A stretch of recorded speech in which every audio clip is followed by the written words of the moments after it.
rivalries. It's hard to see a third party one. Right. I mean, I have some names here, but obviously I'm biased because I have 3 Pittsburgh ones in there. But I mean, I have some. I mean, I didn't really. I can't really rank a few of them because I didn't really know which ones were higher than others. But I mean, I had in there like Dallas and Philly, Oakland, Denver. I think is a good rivalry. Obviously the Steelers and Browns. Going back to the people that may be old enough to remember when they were rivals. Yeah. And the Steelers and Cincinnati, but I mean, my top 2 I have are Chicago, Green Bay as number 2, and number 1, Steelers and Ravens. Obviously, some are a little more recent than others. I think the Green Bay Chicago one probably goes back the furthest. Oh yeah, that's like the most recent one. I mean, the Baltimore Pittsburgh one. I mean, I've seen 2 or 3 games where I think they're probably, at least for me watching them, the hardest hitting games I've ever seen. Like especially that playoff game that the Steelers played against Baltimore, where like 3 people ran over and taken off the field and everything. So, I mean, those are the ones that I had. I mean, you guys can, I guess, add whichever ones you guys think are in there. Yeah. What do you have, Chris? I think a lot of those are great ones. Just to run down my list, I mean, no rankings, no order. Definitely the Steelers-Ravens. I think that's kind of the new age big rivalry. I think Steelers-Bengals kind of creeped in there a little bit, being homerish. Bears-Packers, of course, like Mark said. I think Cowboys-Redskins is a big one. I guess dating back to the 70s, Steelers Raiders, for all, back then. I think one of the sneakier rivalries is Colts Patriots, where they had that little stretch. I want to say that was about 2000 to 2009, where Brady and Manning just went at it. Back and forth, that was the time frame. And another one that Joe had mentioned, I think it might have been the first podcast, the first week, was an underrated one, Saints and Falcons. I think that's one, and then Packers Vikings is one that's not really talked about all that much, but I think that's another good one. Yeah, I also had, I don't know if you mentioned, Mark, Redskins and Cowboys. No, I didn't mention that one. Mine was Philly and Dallas, I believe. Okay, yeah, I mean, really, any of those NFC East, Eagles Giants is another good one. I guess you could say Patriots and Jets, but really, I mean, someone mentioned Patriots and Steelers, and to be a rivalry, one of the teams actually have to win once in a while. Although you could put probably Patriots versus everybody just because of the hatred for the Patriots. Yeah, we're all waiting for those SOBs to lose. Maybe we're seeing it now, hopefully.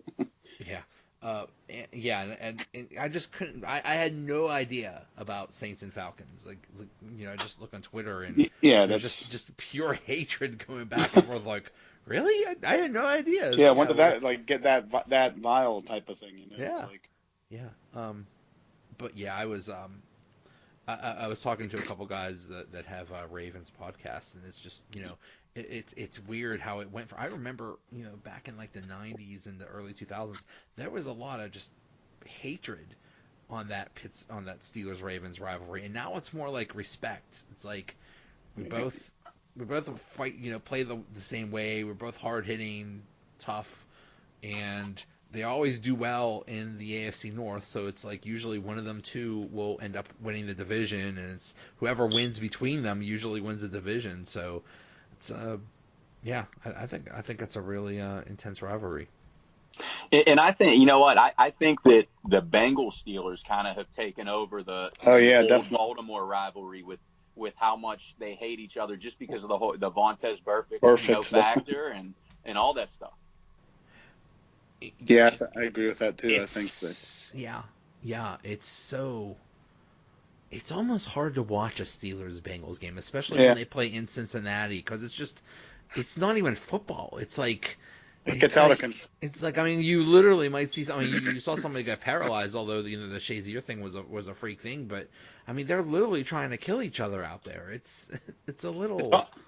It's almost like the game's okay until Perfect or Pac-Man Jones does something. Then it would have like just spiraled out of control after that, and then both teams were just out there to just destroy. Juju. Remember Juju? Oh yeah, Juju had the hit on Perfect. Yeah.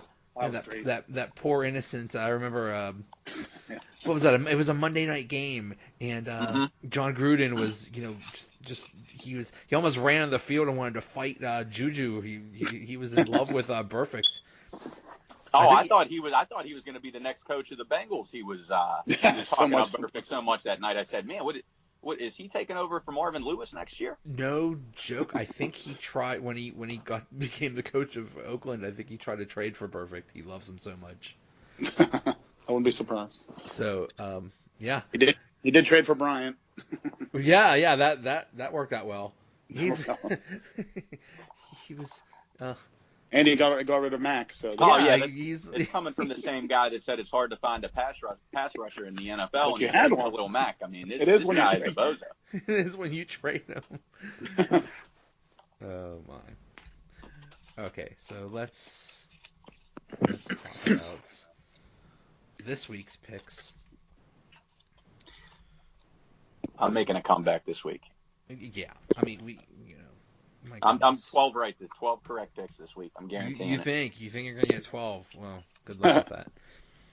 All right. So first game is really interesting. The Thursday night game, Minnesota at LA Rams. Man, they usually don't have good teams on those Thursday night games. Yeah, it's usually Browns Bengals or something like that. Yeah.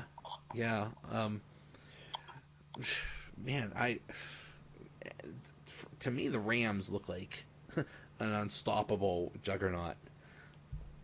Although Minnesota got totally embarrassed by the Bills, so they'll be looking for revenge. But I think I'm going to go with the Rams in this one. Coach, we'll start with you. Were we just assuming that Minnesota was a good team just because they were kind of good last year? I really don't know. I don't know if they're good or not yet. But I think this will be the test. I'm with you. I like the Rams too much. I think they look like the best team in the league. Dalvin Cook coming back. I mean, I don't know if he's going to be healthy. Maybe that'll help. Just too many turnovers the past couple of weeks for the Vikings. I just think the Rams. I don't even think the Vikings are going to cover this 6.5 spread. I think the Rams are going to roll by at least 10. Yeah. What do you think, Mark? Yeah, I agree. Look, I mean, the Rams right now are probably playing as good as anyone. It's early in the season, but they're pretty hot. I think it's in LA, right? So I give them the nod at home for sure. Yeah, the Rams just look amazing. Okay, now onto the Sunday games. Cincinnati at Atlanta. I'm not sure whether A.J. Green is playing or not. I'm not sure what happened with him, and I think that could be a big factor in whether Cincinnati wins or not. But I'm not real sold on Atlanta, so I'm going with Cincinnati in this one. What do you think, Coach? I'll tell you what, I'm kind of the opposite. I don't really know if I'm sold on Cincinnati. I know Mixon's still out. Atlanta's D's look brutal, but their O's just look so good. I mean, just elite. And Calvin Ridley, man, he's looking like Roddy White on the other side of Julio Jones. I'm going with the Falcons. Yeah, I was going to agree with that too. The Bengals. I mean, they look good one week, then not so great the next week. I mean, they're kind of going opposite directions each time they play. Another one that's in Atlanta. Atlanta kind of has to get things going here, being 1-2. So I give them a nod this week. Yeah, I forgot about Ridley. If he becomes another threat, then that takes some of the pressure off of Jones, and that could be a very scary offense. So yeah, we'll see. Buffalo at Green Bay. Congrats, Buffalo. You got your one win of the year. Good job. Are we all in agreement that Buffalo is going to lose this game? Yeah, there's all the Yeah, signs of a blowout. Give the 10 and a half. It could get ugly pretty fast up there in Green Bay, I think. Although Aaron Rodgers being hurt, he's not, peak Aaron Rodgers, so that could hurt them down the line, but not in this game. It's you got your win, Buffalo. Good job. There you go. Tampa at Chicago. This could be interesting. I'm going with Chicago in this one because I am in love with Khalil Mack. I wanted the Steelers to get him so bad, and we knew that. And it's like every chance you were getting, you were trying to contact his agent. Come on, let's I sent him a Christmas card, but I don't know if Chicago's offense is good enough, but it doesn't have to be because their defense is looking really good, and I think wasn't it you, Coach, that said Fitzmagic was going to continue forever or something?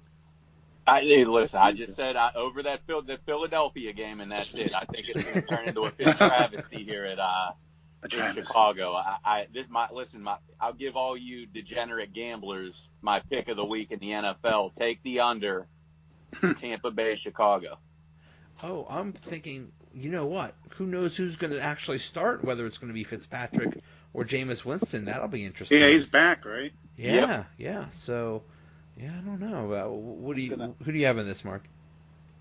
I was given the slight edge to the Bears because of their defense, and I don't always give the home team the advantage, but we'll see what Tampa Bay can do on the road. They threw 3 picks against the Steelers, so I don't know what the Bears could do to Fitzpatrick there. Yeah. But yeah, I picked the Bears. Lions at Cowboys. I happen to think the Lions are just getting started, and I have no faith in the Cowboys. I think they're just another overhyped. I think Dak might be a bust, so I'm going with the Lions in this one. Yeah, Dak looks bad. He hasn't had a 200-yard passing game all season. I can't even remember when his last one was, dating back to this year. I'm in agreement with you. I just think the Lions are just getting started, and I like the Lions in this one. Yeah, I have the Lions as well. I think they're going to gain a whole lot of confidence after that win against, and it was a pretty convincing one against the Patriots too. So I think that was huge that could go a long way. Yeah, not only was it against the Patriots, but it was also, I think, it validated what that new coach was trying to do, and I think he needed that bad because if they went 0-3 or 0-4, whatever, it might have got ugly might have been a short tenure for Patricia. Yeah, that's right. I forgot that he was playing his former team too, so he knew them inside and out. So yeah. Eagles at Titans. I happen to think Tennessee looks to be a mess. I'm not sure if they might not even field the quarterback. They might just have an extra running back in there or something. Do the single wing or whatever it's called. I think Wentz was a little shaky in his first game back from injury, but I think they'll be better. So I'm going with the Eagles in this one. I'll tell you what I love is just ugly home underdogs. I'm honestly not sold on Philly. Don't think they really look good. I know Wentz is back. I may put an asterisk on this depending on Alshon Jeffrey's health, just because I know I said it last week, Tennessee's defensive backs are so bad, but I'm going with the Tennessee Titans just like I went with the Buccaneers to shock the Eagles. Tennessee Titans. What do you think, Mark? Yeah, I got I have the Eagles, but yeah, I could see this one going either way. What was it this past weekend? Tennessee had they won 9-6 or something? Was that right? Yeah. So Jacksonville's not an offensive juggernaut every week, but they did something right there. So it might be pretty close, but I think the Eagles might be able to get it done there. So I'm going with them. Yeah, I forgot all those injuries with the Eagles wide receivers. think the GM of the Eagles DM'd me at one point to see if I could play wide receiver.